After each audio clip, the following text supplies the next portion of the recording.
presented by Aryan Recording.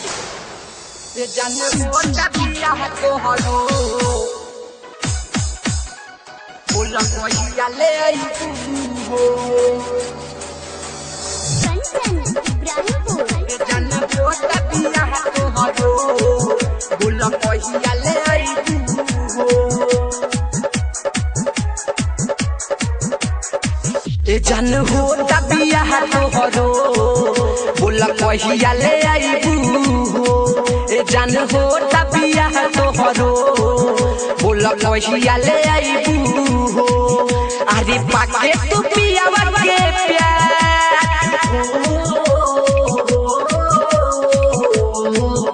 अरे पाके तू पियावा के प्यार हमें भूल जाइबू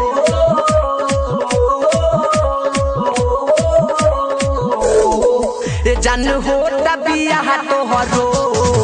बोला कहिया ले आईबू हो ए जन हो तबिया तोहरो बोला कहिया ले आईबू हो जन हो तबिया तोहरो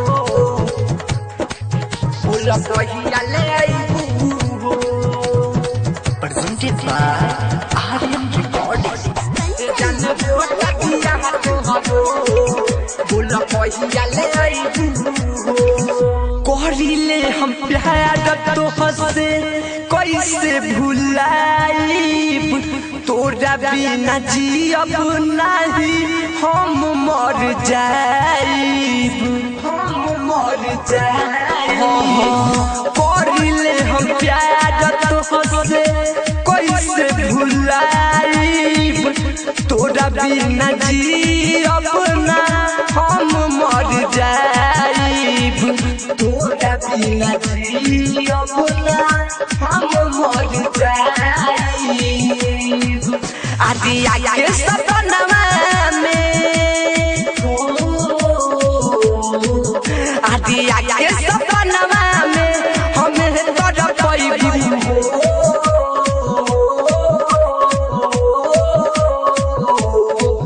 जन हो तबिया तोहरो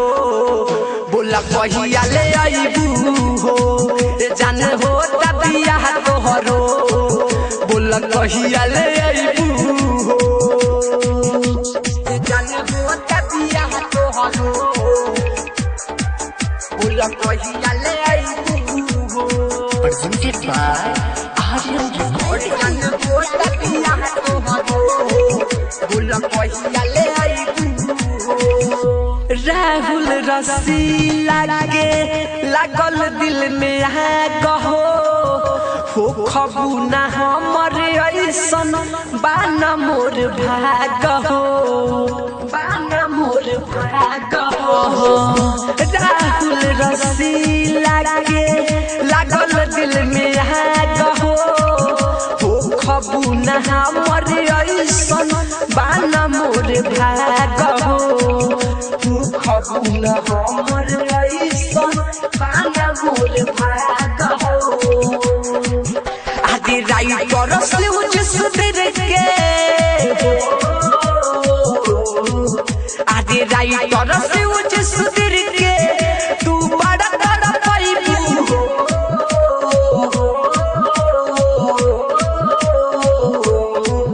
जन हो तबिया तोहरो बोला कहिया ले आईबू हो ए जन हो तबिया तोहरो बोला कहिया ले आईबू हो Recording by Aryan Digital Recording Studio.